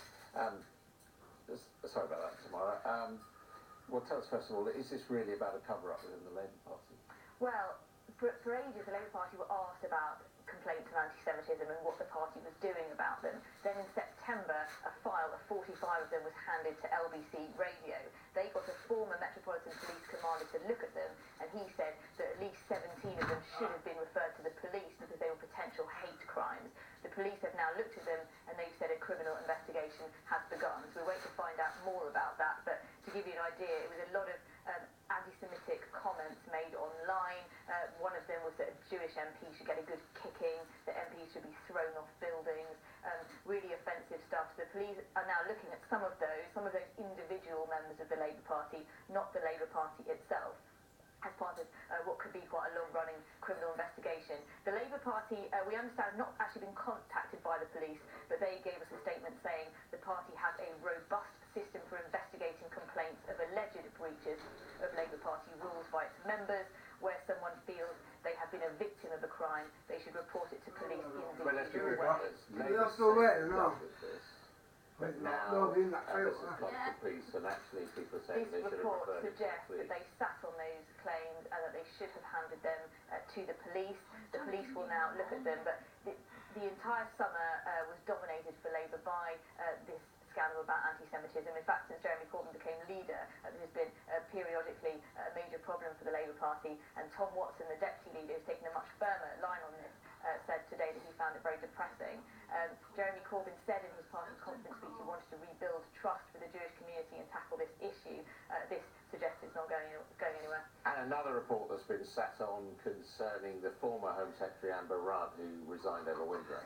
Yes, we have now seen this report at Sky News. This is a report into her resignation earlier this year about the Windrush scandal, and it found that she was essentially let down by her civil servants. You'll remember she said there were no targets there were no immigration removals targets. It turned out there had been until a few weeks earlier. She maintained that she didn't know about them. She was actually told there weren't targets. Yes, she was told there weren't. She said that there weren't. It later transpired that there were. This report says that the civil servant essentially misled her. She spoke this morning saying that she felt that some of this was done intended to embarrass her, although she said that she felt that the real victims were not her, who had been wrongfully brought to what she called appalling incident. She said, interestingly, that she thought a much more compassionate approach was needed at the Home Office. And of course, we remember who was the Home Secretary for many years before Amber Rudd. Okay, Tamara, thank you very much indeed. Well, the Brexit Secretary, Dominic Raab, is in Northern Ireland today, where he's visiting all the towns and meeting politicians in a bid finally to break the impasse over the Irish border that's holding up Brexit withdrawal deal. We know by now that it is the EU's insistence on a backstop that's holding up agreement, apparently. That would see Northern Ireland remain part of the customs union in the event that there's no deal on free trade. That is a red line for the Democratic Unionist Party and many Conservatives. And the DUP, of course, is propping up the government. Well, the countdown is now just 147 days left until Brexit. So, how are we doing? Let's speak to the former Conservative Cabinet Minister and long-time serving MP, now Lord Lilly, Peter Lilly, welcome to you indeed. As a very interested observer in all this, where do you think we are in this process?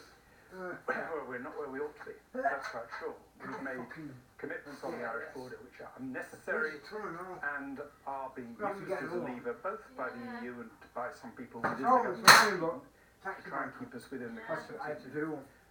Despite the fact the Prime Minister has said 21 times we're going to leave the customs union. Now, the softening on the backstop appears to be really twofold according to the Financial Times. One is that the likely need of a backstop will be diminished by the trade agreement during the transition period. And the second thing is that possibly the fallback could be all of the UK, the so-called bare bones customs arrangement with the EU.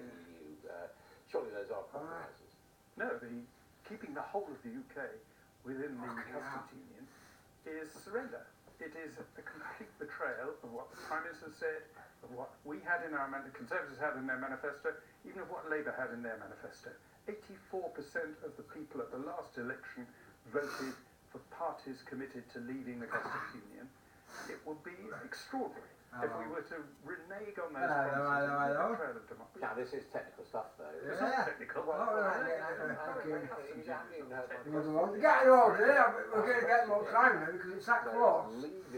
It's always going to be interfering, it's going to get worse. Maintaining some sort of customs union, a customs union. I mean, that is one of the arguments that's made. It is leaving the customs union, but continuing to have a customs arrangement. Surely that's okay. I can't see the difference myself. Tell me the difference. Well, I don't know. You tell me. There isn't a difference. It's just a fudge. You're either in the customs union, in which case you cannot have trade agreements. So the two are coming together.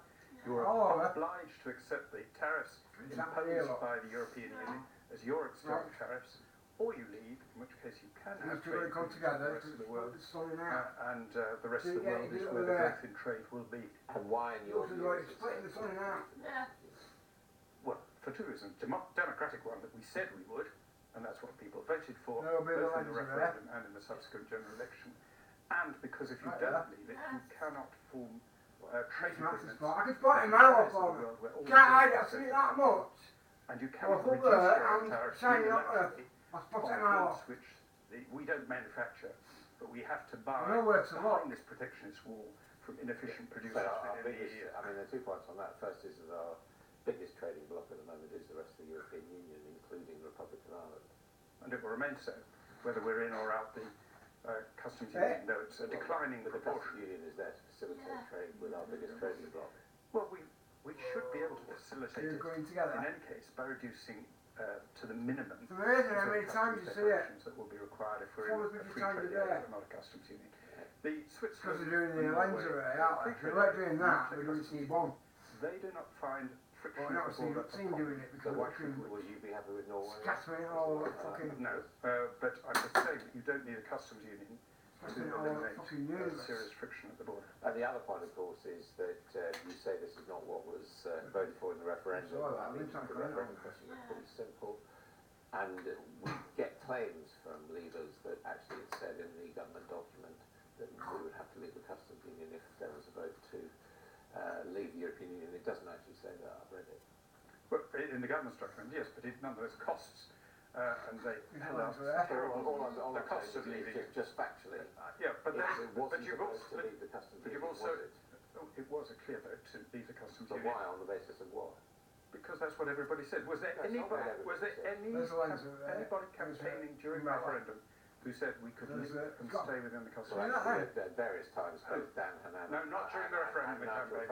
Not during the referendum campaign. That's true. What, before the referendum campaign? Before it ever started, they once floated that idea, but during the referendum campaign, so nobody they've changed their position, but you're choosing which one you want to be bound. No, I'm saying you're talking about what happened during the referendum campaign. I'm not interested in what people said 5 years before the referendum campaign. I might have said silly things 5 years before the referendum campaign. I can't remember. So it was both the referendum campaign and the general election. There was a very clear commitment in the Conservative manifesto, most recent thing. Beautiful. And to have the governing party make its own manifesto would be a betrayal of democracy. What do you make of scattering it all around? Being investigated by the police now? I don't know. So they are fucking scary. If there's something to investigate, the police will have to do it. Lies were told and there was... Well, if you see where he's pointing it at, by illegal agents on the Leave side which led to distorting the results? Pointing at that, I have well, absolutely no reason to suppose there was, but I'm not in a position to know one way or the other. Now, finally, how do you view the chances of this an agreement along these lines, which you don't agree with, getting through Parliament? You're getting a Well, thing of I think it would be difficult. You know, like because, a imprint. I think it's going to have to Look be at fudge. And if we're You're fucking presented with a daylight. fudge and told it's going to cost 40 We've million, got a bit of cuts going on. the Labour Party won't vote for it. A lot of Conservatives won't vote for it. And therefore I would have thought it was full. I just can't see how it can be got through For other people, unless can't it's wait. a very We're clever telling all fudge week about that them. can fall I call it Great Shauna. for run-of-mill MPs. Well, I saw a Great Shauna. When you went home, that day I just saw fucking... I saw it. Well, I'm seeing it now and it's not here yet. When it gets there, what happens is I was sat here, I see a blue thing going across, just in front of the sun. I hope. Bang fucking camera on straight away. Never stopped all day. Leave without a deal, and that is not as But good as having a good deal, but better than the status quo. I think the system's moving Finally, in. to have a ministerial resignation. So, last yes, now 24 hours. This came is in. Tracy Crouch, who's resigned over a 6-month extension for high-stakes fixed odds betting terminals. This is what she had to say this morning. I have absolutely no regrets about my decision whatsoever. I'm perfectly comfortable with my decision. Yeah, I went short last night for a book here.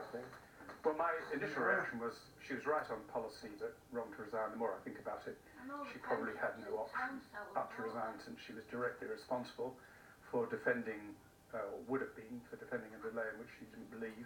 And I think she had right on her side, and I can't understand why she was pushed to the brink to resignation. She's a rather good minister, in my opinion. I know nothing about sport. She knows everything about sport. I've always been rather impressed with her both personally and her knowledge of the brief. I mean, the question is really why the government changed its position, which obviously means more revenue, but it does mean 6 months more of misery, which the government accepts these fixed odds betting terminals are causing. Well, I suspect it was a Treasury hardline saying we can't have an interregnum between the money coming in from this and any changes in other gambling taxes that will bring in more money. I'm a former Treasury Minister, so I start off with a minister to resignation to do something which is indefensible on any other grounds than money, just for money. It went to a blue screen and jumped back on the telly. Yeah, it's probably pulled away a bit. The criminal investigation. I still watch it right, yeah, don't I? Anti-Semitism within the Labour Party. The Labour MP John Mann has been voluble on this issue, and he joins us now from his constituency in Bassett, in Nottinghamshire. John Mann, thank you for being with us. What do you make of this decision by the police and the CPS to get involved? Well, I'm aware of some of these cases, and I've got lots no of surprises. Very appropriate that there is a proper criminal investigation, and I'm telling you, we're putting imprints on the fucking windowsill.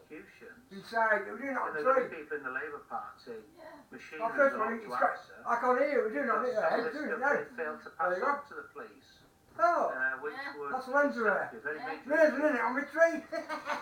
So you feel that there is a case to answer by the Labour Party as to why they didn't pass this information on themselves, why it had to go through LBC? So you know where it is? Of course there is. I mean, Where's the light? good broadcasting See it somewhere. journalism. That's probably it. That's what you're there for. And it's So reflecting that on should that. be celebrated, but This we here. shouldn't be relying on documents being sent to a journalist Telling you, it's from an fucking everywhere organisation on. such as the Labour Party. And some of these cases are Brighton horrendous. I think as well, I'm pleased to see that some of the stuff from the unit within Westminster has been incorporated. And I'm aware of some of those cases very directly. And some of the stuff that's going on is quite extraordinary. And those individuals need to be dealt with.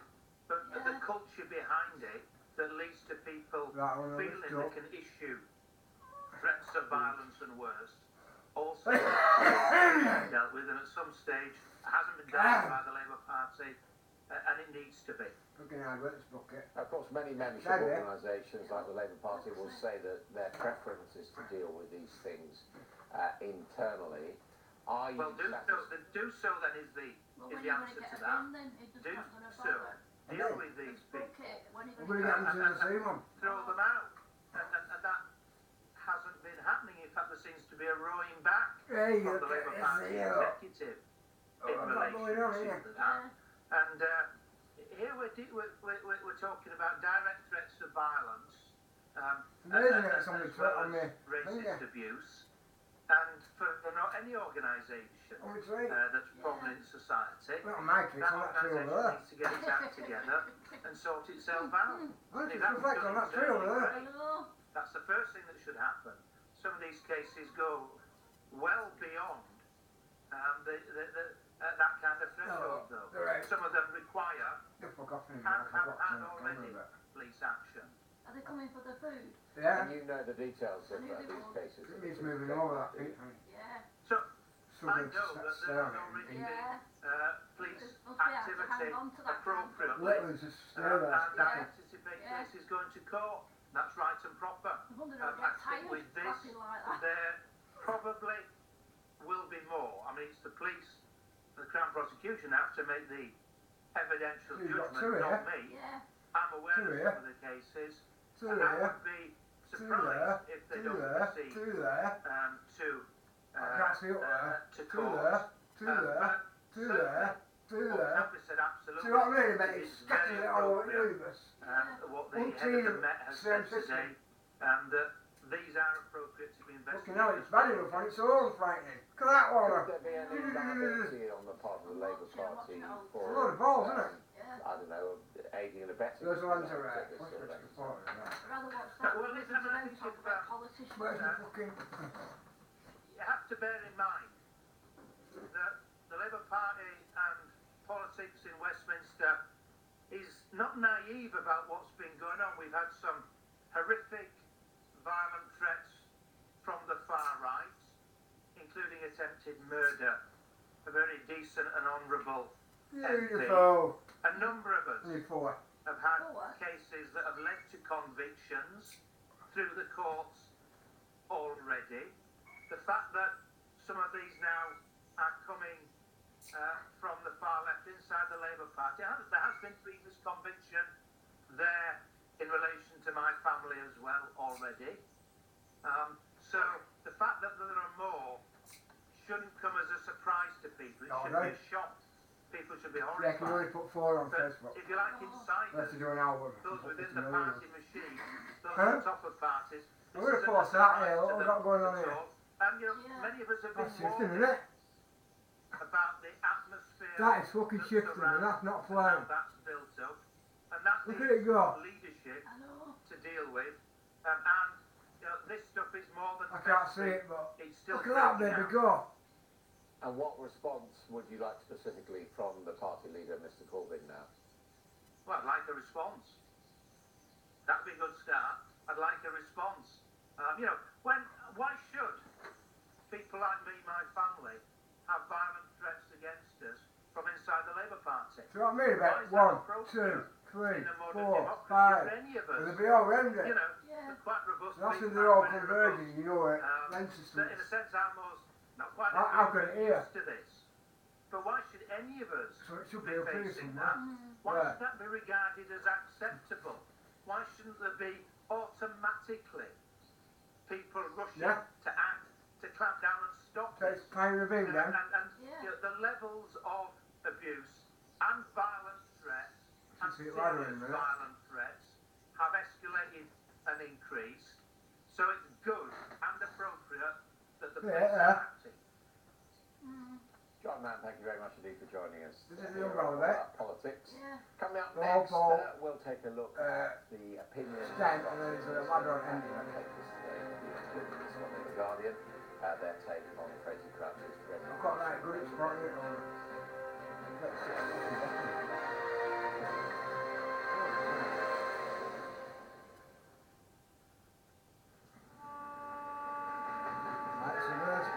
Smear urgently needs someone who cares.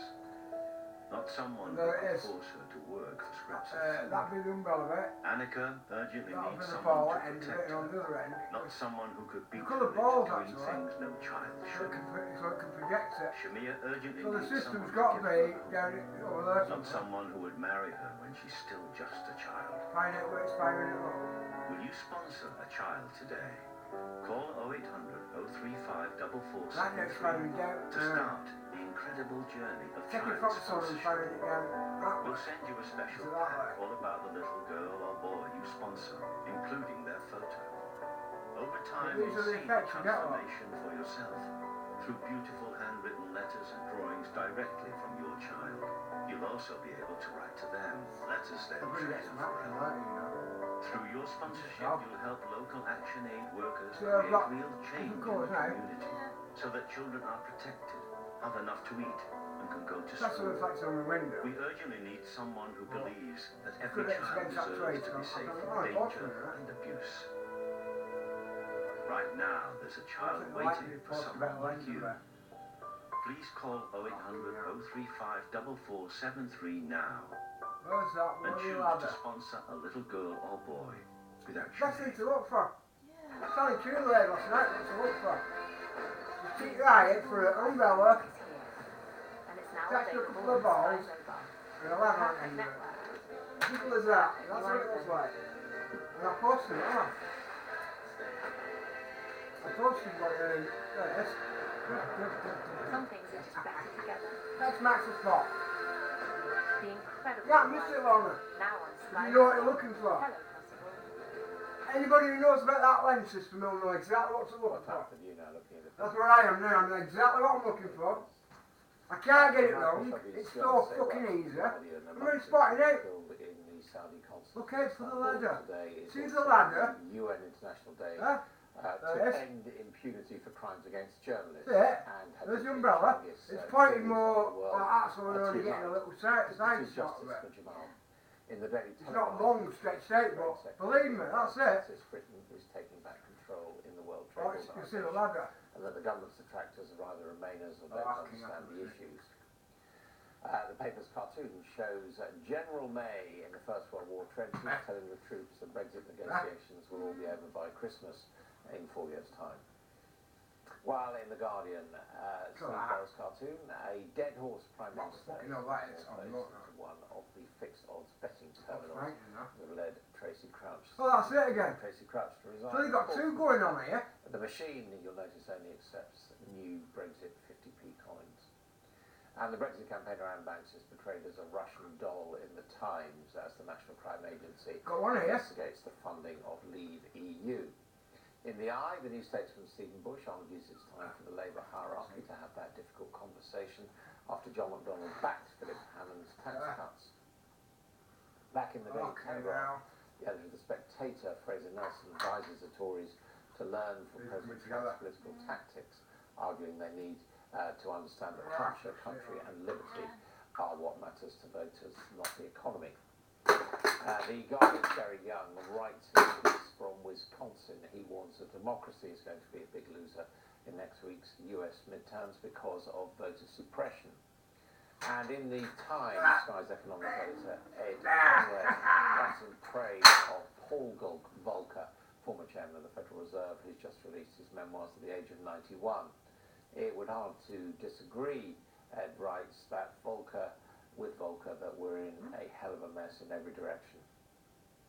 Well, joining me now are the Guardian columnist Zoe Williams and Olivia Utley, who is the deputy editor of the online news magazine The Oscar. Welcome to you both. Now, Zoe, where do you stand on this Labour tax row? Basically, whether to back... We're going straight for that, aren't we? It's causing a lot of... you can see the calculation. It's causing a lot of disquiet in Labour circles because the calculation is John McDonnell doesn't want to be the party that takes from the kind of medium-high earners to give to the low earners. They really do want to be the party that goes to the top 5%, or really, actually, the top 1%. And that's their entire framing and all the direction of travel is, you know, let's really squeeze the kind of tax avoidance, the really high net worth individuals. And that's where the money's going to come from. So they've taken a kind of calculated risk not to go for the, you know, the kind of 60 to 80 grand couple who could be a head teacher and a doctor. And it is a risk because a lot of people who are struggling will say, that sounds really rich to me. So I can see why they did it. I can see why people don't like it. I think it's Stephen Bush is completely right when he says that those kind of anti-Corbyn Labour MPs who voted against it, who kind of decided went to the lobby basically they needed to do more hard yards before they decided the whip on this. They had no credibility as outflanking Jeremy Corbyn on the left. So, to suddenly come out and say, oh, I literally can't do this with my conscience when they